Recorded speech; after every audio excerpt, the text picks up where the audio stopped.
Story 1, sent in by Anonymous. It sounded like my brother. Don't answer voices in the bush, even if they sound like someone you know. This happened back around 2010. We were living on an outstation about 30 kilometers west of Alice Springs. I was about 9 and my younger brother was 7. One day we went over to our nana's place. Our older brother was there and they had a Wii with heaps of games. We just wanted to play. After a bit, I walked back home to make a sandwich. It was about 800 meters away. Halfway there was a small creek with another house near it. I always used that creek as a shortcut. Nothing happened on the way there, but on the way back, I heard crying coming from the creek. I stopped.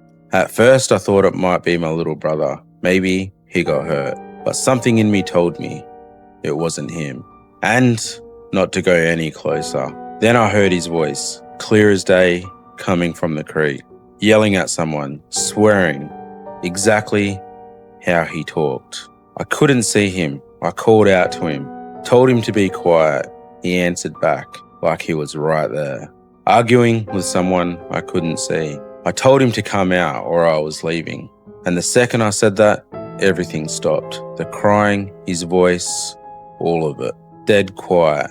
That's when I ran, straight through the creek, past whatever that was, all the way back to Nana's house. When I got there, I asked where he was. They said he had been there the whole time, playing the game. I walked in, and he was sitting there, never left.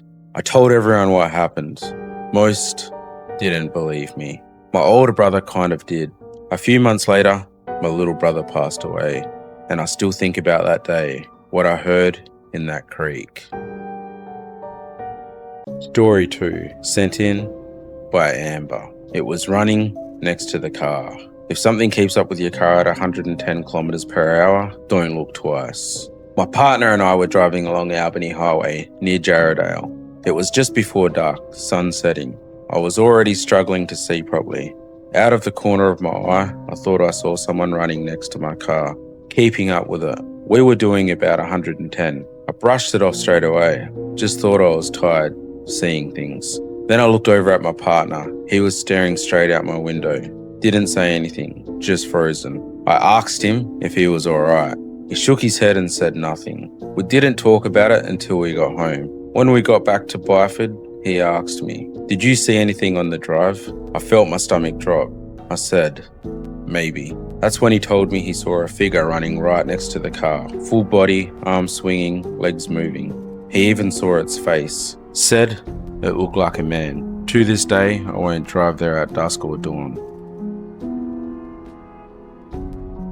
Story number 3, sent in by Charlie. The woman at Poinciana tree. If you hear singing at night, don't walk towards it. I'm a Larrakia woman, and this happened one night with my mates. We went down to East Point in Darwin to check out the old gun turrets. It was late, quiet, no one really around.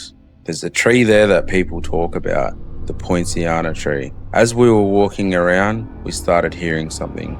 A woman, softly singing. Coming from near that tree, we ignored it, and we kept walking toward it. As we were walking around, we started hearing something. A woman, softly singing, coming from near that tree. We ignored it, and we kept walking toward it anyway. As we got closer, I felt something. Heavy, sad, like a presence. There was a street light behind the tree, lighting up just enough, and I could see her, a woman, long hair, standing there. We thought it was someone just camping there, and one of the boys called out to her, and then she turned and changed. Her face twisted into something else. Long nails screaming at us, not human. We ran, all of us, straight back to the car. Didn't stop, didn't look back as I got in.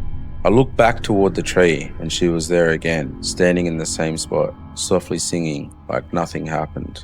We started driving and the car stalled. I looked in the mirror and I could still see her, back at the tree. The next day I told my aunties what happened. They said the woman was brutally attacked and killed there during the war, and she stays at that tree, waiting.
sent in by Piper. Don't whistle at night, especially in the bush. When I was about 8, we went to Kalgoorlie for motorbike racing.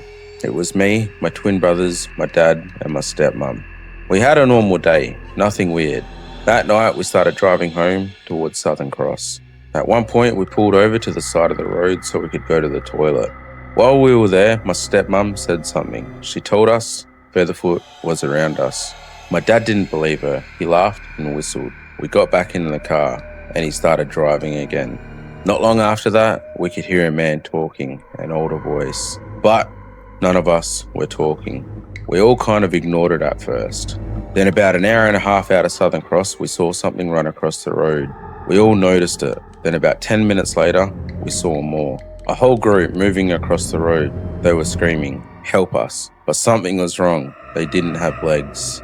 That's when we started freaking out. We turned the music on, trying to ignore it. But that's when it got worse. It sounded like they were inside the car, right next to us, whispering in our ears, "We're all gonna die." We turned the music up full volume just to block it out, but it didn't stop. It kept going, the whole way home. When we finally got back, none of us slept that night. Story number 6, sent in by Joshy. The 12-foot shadow in a WA town. Don't stop under streetlights at night. Some shadows aren't yours. Me and my mate live in a small town in WA, only about 150 to 200 people, proper isolated. About a year and a half ago, we were out camping doing our usual ride-arounds.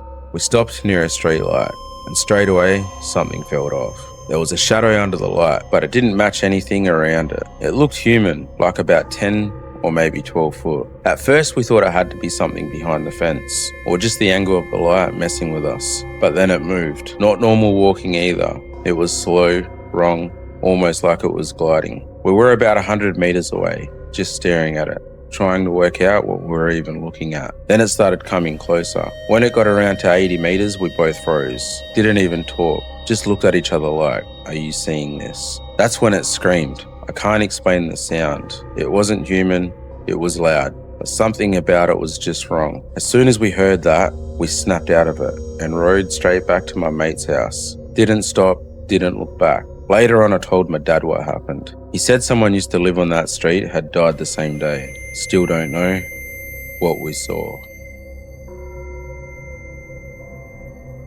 Story number 7, sent in by Danielle. The Black Shadow Dog. Some things don't make a sound, even when they should. When I was a teenager, I lived in Murgon, Queensland. I used to talk to some Aboriginal elders from Cherbourg. They told me about something they believed in, a black shadow dog. I didn't think much of it at the time. Years later in my 20s, I was living on Macleay Island.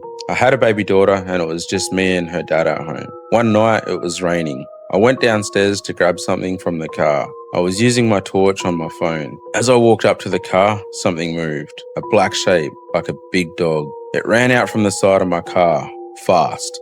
I heard something move across the front yard. Then it leapt over the road. But I never heard it land.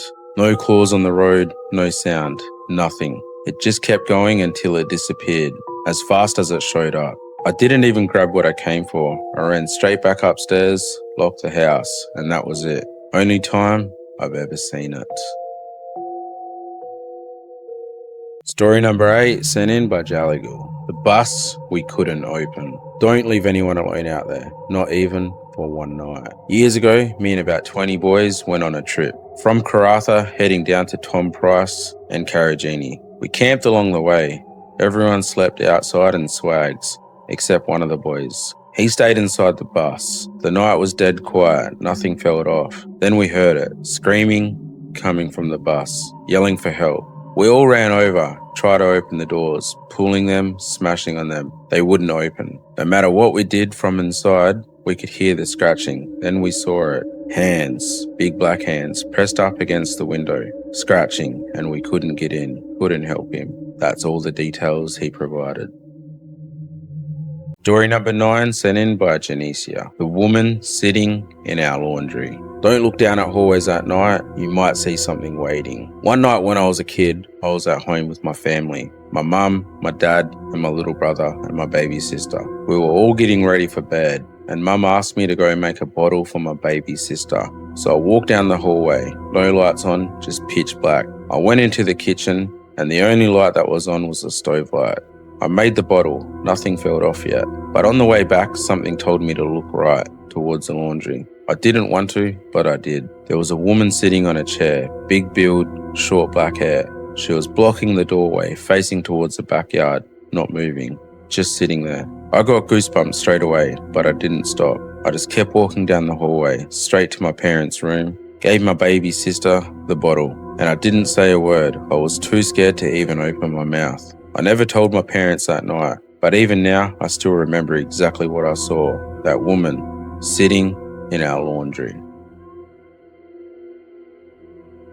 The final story number 10, sent in by Natalie. Mum's ashes weren't meant to stay. This happened over 20 years ago, but I still remember every part of it. We grew up in a housing commission house in Sydney's southwest. Money was tight, but we always got by. On my mum's 50th birthday, I bought her a ruby ring. She always said she wanted one. She cried when I gave it to her. She said she loved it. 4 years later, on Christmas Day, something fell off. She kept watching my daughters, saying Nan will always love you, Nan will always protect you, over and over. When she left that night, I said to my husband, I feel like that's the last time I'll see her. 3 days later, she called me. Normal conversation at first. Then she stopped and said, when I pass away, I want to be cremated and my ashes scattered at my favourite place. I said I'd do it. She went straight back to normal, like nothing happened. 5 days later, she died on her lounge room floor. After the funeral, I asked for the ring back. I put it in a jewellery box inside the drawer. I told my daughters not to touch it. Months went by and my mum's ashes were still sitting in the kitchen. Family couldn't agree on where to scatter them. One day I was vacuuming and noticed the drawer was open. The ring was gone. My daughter said she took it and lost it. I got angry. Told her she had no right to touch it. She ran outside crying. I walked into the kitchen and the light bulb was turned off and exploded. Massive crack, glass everywhere. I froze and looked at my mum's ashes and said, no mum, she shouldn't have touched it. I went back into the bedroom to get the vacuum and the ring was sitting on the floor, right where I had vacuumed less than 2 minutes earlier. No one else was inside. That night, the dream started. Every night Mum was at her old house waiting for me. Then they got worse. In the dreams, she was angry, decaying, not letting people into the house. After weeks of this, I went to my elders, told them everything. My uncle said she got angry with you because you haven't done what you promised. I knew exactly what he meant, the ashes. The next weekend, I took him to her favourite place and scattered them. That night, my 18-month-old woke up crying, said there was a big lady in her room watching her. I said out loud, Mum, don't do that again. She's scared. And after that, everything stopped. The dream stopped, the voice stopped. But sometimes when I'm stressed or upset, I still smell her perfume. Alright, so all those stories were emailed in to me. If you've got stories like these, send them through. Email addresses in the description below. I read every single email and I'll post the best ones on the next video. Thanks for watching.